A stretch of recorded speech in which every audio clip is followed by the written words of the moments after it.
Jsme se dnes sešli s řadou nestátních neziskových organizací, které pracují s dobrovolníky v Evropském parlamentu v rámci týdne celoživotního učení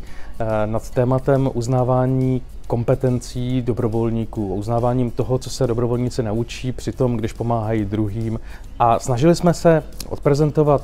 několik projektů, které se zabývají tím, jak pomoct mladým lidem, dobrovolníkům, pochopit, jaké kompetence vlastně získávají díky té své práci a jak je prezentovat zaměstnavatelům, protože dnes v době vysoké nezaměstnanosti mladých lidí v Evropě je čím dál tím důležitější umět se prodat vlastně, umět prodat to, co člověk umí budoucímu zaměstnavateli, aby zvýšili své šance na trhu práce. Som veľmi rada, že spolu s českou europoslankyňou Michaelou Šojdrovou sa nám podarilo zorganizovať toto stretnutie, pretože si myslím a som o tom presvedčená, že ľudia, ktorí sa zapájajú do rôznych dobrovoľníckych projektov,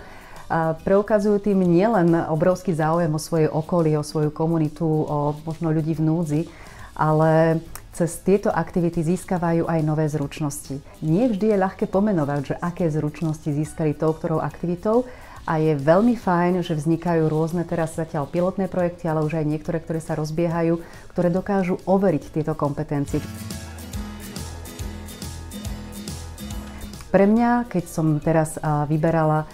stážistov do mojej kancelárie na budúce obdobie, tak jedným z kritérií, ktoré som ja brala do úvahy, boli práve tieto dobrovoľnícke aktivity, pretože si myslím, že to, čo sa človek naučí počas takýchto aktivít, sa možno nenaučí v škole alebo v nejakom formálnom vzdelávaní. A taktiež z môjho pohľadu zapájanie sa do dobrovoľníckych projektov znamená, že ten človek má veľké srdce a zaujíma sa o spoločnosť. Já jsem rád, že paní poslankyně Žitňanská nad touhle akcí převzala záštitu a že se vlastně celé té akce po celou 1,5 hodinu naší zajímavé diskuze účastnila a potom přišla i s jasnými nabídkami, co můžeme dělat společně dál.